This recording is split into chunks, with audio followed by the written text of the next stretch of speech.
نحمده ونصلي على رسوله الكريم أما بعد رب اشرح لي صدري ويسر لي أمري واحلل عقدة من لساني يفقهوا قولي۔ دینی رہنمائی کی مجلس نمبر 155 میں سبھی سامعین کی خدمت میں السلام علیکم ورحمۃ اللہ وبرکاتہ عرض ہے۔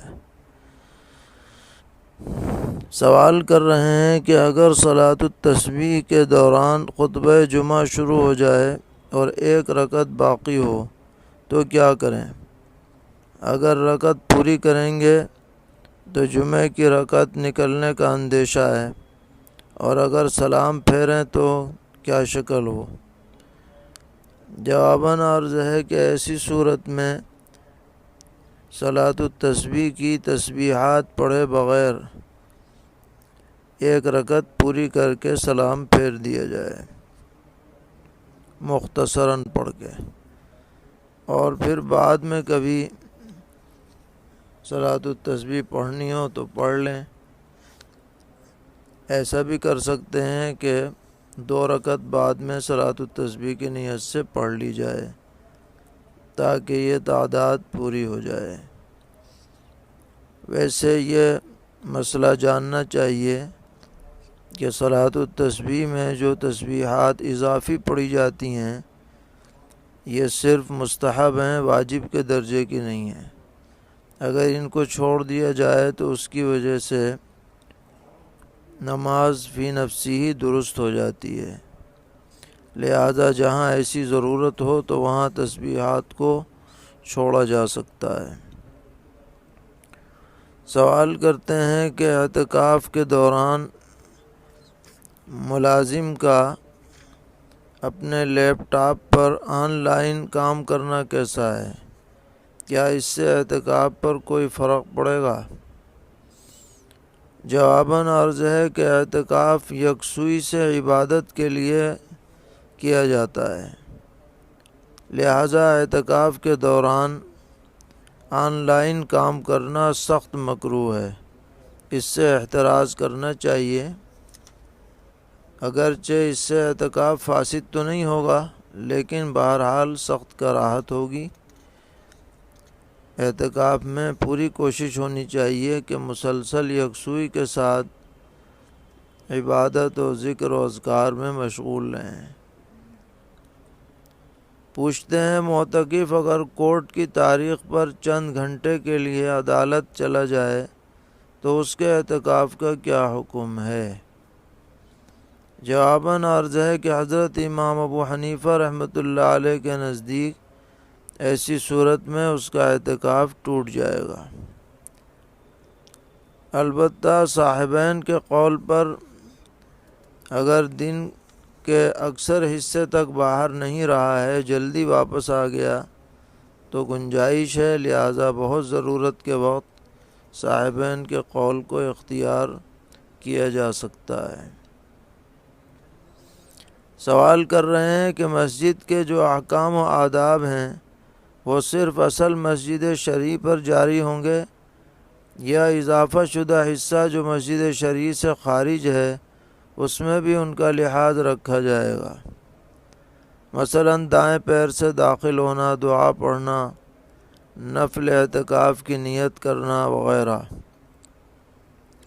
جواباً عرض ہے کہ اصل احکام تو مسجد شرعی پر ہی لاگو ہوتے ہیں، لیکن جہاں پر فرش دونوں کا برابر ہو تو آداب کے اعتبار سے اس حصے کو بھی شامل رکھنا چاہیے کہ وہاں چپل پہن کر آدمی نہ چلے اور اس طرح سے کوئی بے ادبی والا کام نہ کرے، لیکن بہرحال اصل حکم مسجد شرعی پر ہی لاگو ہوتا ہے۔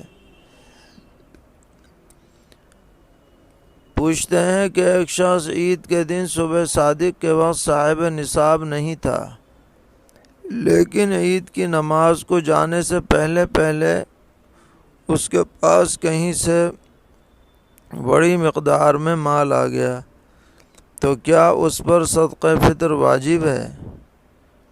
جواباً عرض ہے کہ چونکہ وہ صبح صادق کے وقت مالدار نہیں تھا، بعد میں مالدار ہوا ہے، اس لیے اس پر صدقہ فطر لازم نہیں ہے۔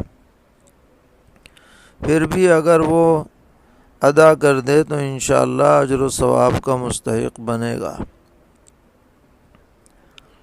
پوچھتے ہیں ایک صاحب نصاب شخص عمرے کو گیا ہوا ہے، عید کے بعد واپسی ہوگی، تو وہ صدقہ فطر کس حساب سے نکالے؟ سعودیہ کے حساب سے یا انڈیا کے حساب سے؟ جواباً عرض ہے کہ بہتر یہی ہے کہ وہ چونکہ عید کے وقت سعودیہ میں موجود ہے اس لیے وہیں کا حساب لگا لے، چاہے ادائیگی وہیں کرے یا انڈیا میں کروا دے، حساب وہاں کا لگانا بہتر رہے گا۔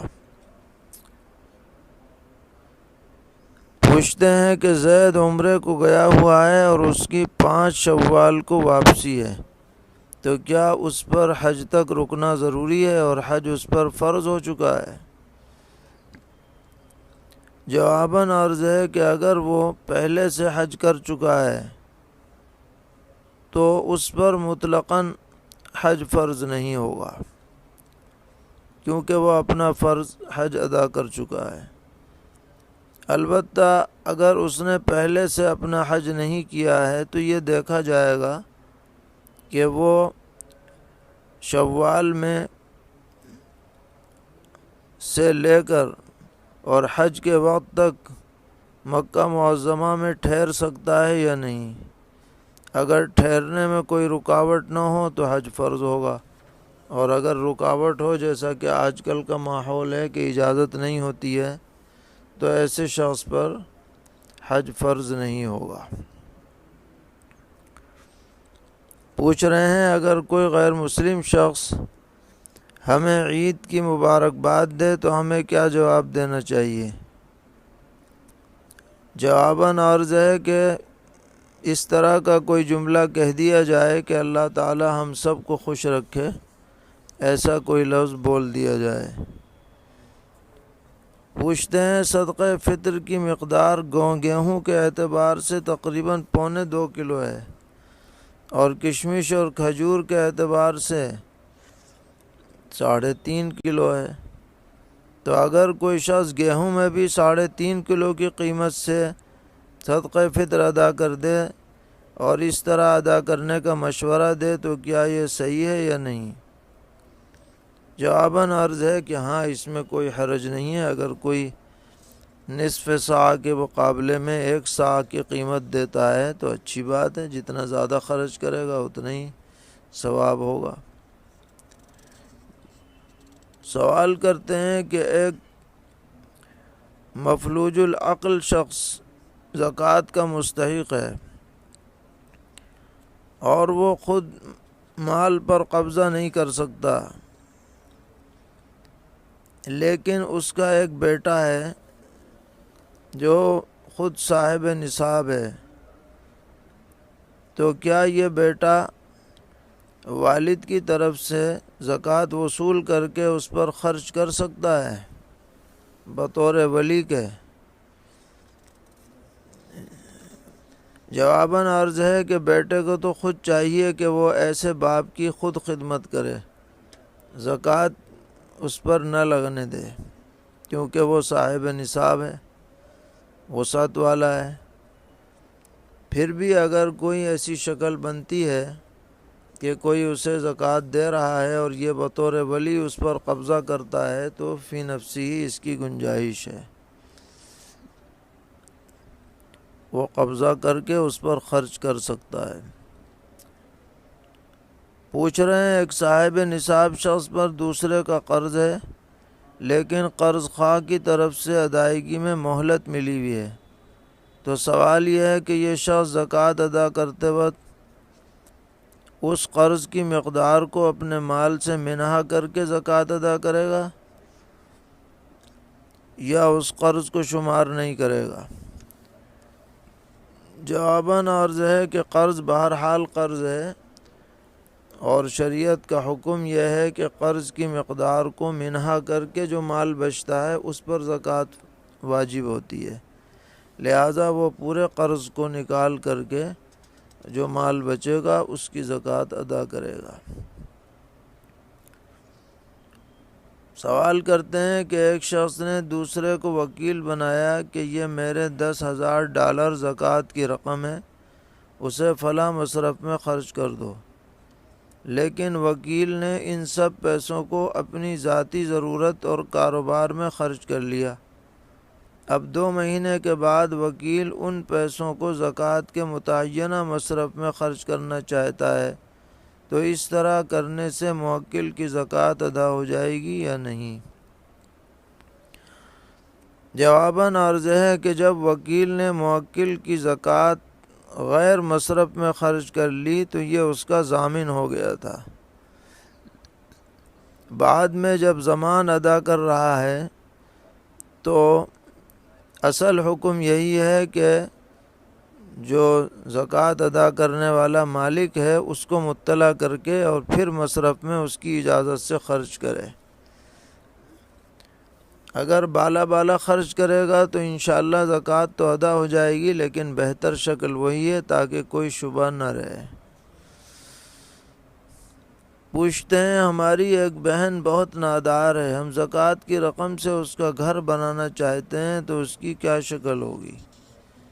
جواباً عرض ہے کہ اس بہن کو زکوٰۃ کی رقم دے دی جائے اور پھر وہ اس سے اپنا گھر وغیرہ بنانے پر خرچ کرے، اس طرح آپ کی زکوٰۃ ادا ہو جائے گی اور انشاءاللہ ڈبل ثواب بھی ملے گا، ایک زکوٰۃ کا اور ایک صلہ رحمی کا۔ سوال کرتے ہیں کہ ہم نے ذاتی استعمال کی نیت سے کچھ پلاٹ خرید رکھے ہیں، ان پر زکوٰۃ واجب ہوگی یا نہیں؟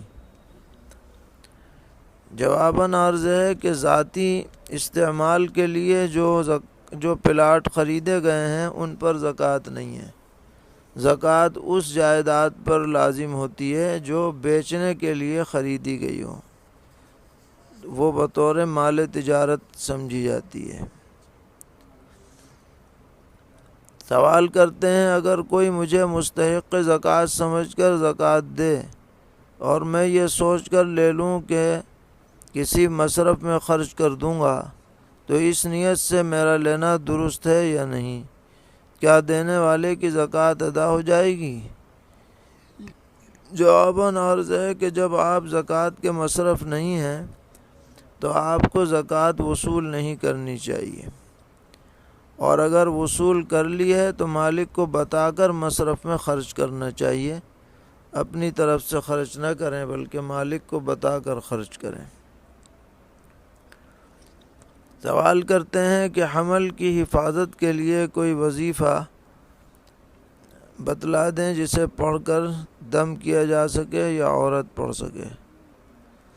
جواباً عرض ہے کہ اس سلسلے میں سورہ مریم کا پڑھنا بہت نفع بخش ہے، پڑھ کر دم بھی کر سکتے ہیں اور خود حاملہ عورت بھی اس کا ورد رکھ سکتی ہے تو انشاءاللہ نفع ہوگا۔ اللہ تعالی ہم سب کو دین پر استقامت عطا فرمائے اور ہر طرح کے شرور سے محفوظ رکھے اور دارین کی عافیت سے نوازے۔ سبھی سامعین کو عید کی مبارکباد۔ اللہ تعالی اس عید کو پوری امت اور انسانیت کے لیے رحمت، برکت، عافیت، ہدایت، امن و امان کا ذریعہ بنائے، خوشیوں سے مالا مال فرمائے، ہر قسم کے شرور سے پوری انسانیت کی حفاظت فرمائے۔ وصلی اللہ تعالی علی خیر خلقہ محمد وآلہ وصحبہ اجمعین برحمتک یا ارحم الراحمین۔